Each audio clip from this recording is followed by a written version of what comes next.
राहुल गांधी के लिए एक बुरी खबर है। खबर ये कि भारत की सबसे बड़ी सरकारी जीवन बीमा कंपनी LIC अच्छे मुनाफे में चल रही है। आप कह सकते हैं कि ये उनके लिए बुरी खबर कैसे हो सकती है। वो इसलिए क्योंकि राहुल गांधी हर बड़े भारतीय संस्थान या कंपनी को मुनाफे में नहीं बल्कि घाटे में देखना चाहते हैं। ये बात मैं अपनी तरफ से नहीं कर रही हूँ, बल्कि राहुल गांधी का इतिहास है। राहुल गांधी ने defence PSU company Hindustan aeronautics limited को कमजोर बताकर कुछ साल पहले ऐसा एजेंडा चलाया कि मानो ये कंपनी डूबने ही वाली हो। आज HAL अच्छी खासी ग्रोथ लिए हुए है। ऐसे ही राहुल गांधी ने 2023 में ट्वीट किया कि SBI की पूंजी अडानी को। वो बता रहे थे कि SBI भी डूबने वाला है। राहुल गांधी के अनुसार उनके करियर के अलावा सब कुछ डूब रहा है। लेकिन आज SBI किस स्थिति में है? SBI ने बड़ी कामयाबी हासिल की है।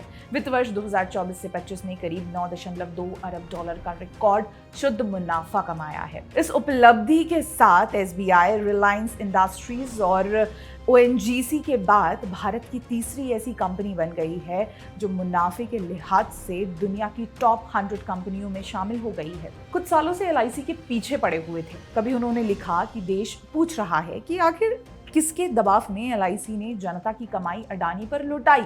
ऐसे ही उनका एक और ट्वीट LIC के मार्केट कैपिटलाइजेशन को लेकर था, जिसमें वो 35% की गिरावट को हाईलाइट करते हुए लिख रहे थे कि साहिब का बस एक ही फोकस, सेठ को कैसे बचाएं।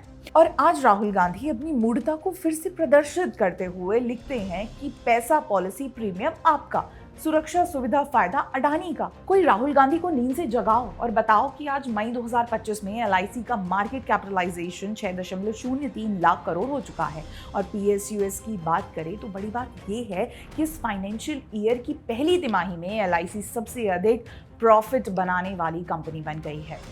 19,000 करोड़ का शुद्ध मुनाफा। तो क्या अब राहुल गांधी इस मुनाफे की खबर को जनता के बीच साझा करेंगे?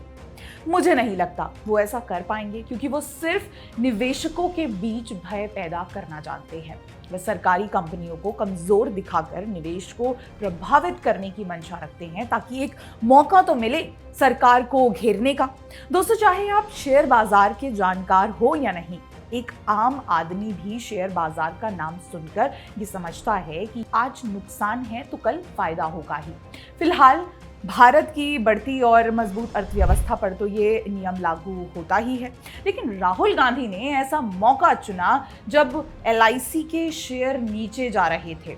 माहौल बनाया गया कि सरकार ने जनता का पैसा डुबाने के लिए अलग अलग कंपनियों के शेयर में लगा दिया है। लेकिन आज क्या हो रहा है? पिछले बुधवार को LIC के शेयरों में लगभग 8% की उछाल आई है। दिसंबर 2023 के बाद से ये एक दिन में सबसे अधिक बढ़त है। इकोनॉमिक टाइम्स बताता है कि कंपनी के स्ट्रॉन्ग गाइडेंस के बाद निवेशकों की दिलचस्पी फिर से बढ़ गई है। LIC के गाइडेंस की बात आई है तो कांग्रेस के जमाने का एक किस्सा भी जान लेते हैं, जिससे समझ आएगा कि LIC को कांग्रेस ने कैसे पर्सनल ATM की तरह ट्रीट किया। साल 2012 से 23 की बात है। गीतांजलि जेम्स लिमिटेड, जिसके मालिक मेहुल चौकसी थे, उस समय शेयर बाजार में इसके शेयर की कीमत बढ़ रही थी और ठीक उसी समय LIC ने इसमें भारी भरकम निवेश किया।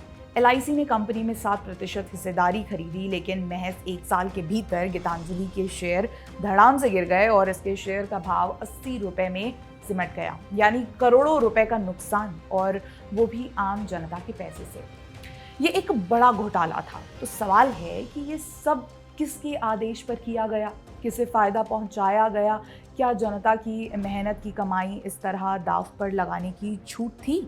आज राहुल गांधी सवाल पूछते फिरते हैं कि सरकार किसके कहने पर LIC के पैसे इन्वेस्ट कर रही है, लेकिन राहुल गांधी अपने गिरेबान में कब झांकेंगे और ये बताएंगे कि गीतांजलि में ये इन्वेस्टमेंट किसके कहने पर किया गया?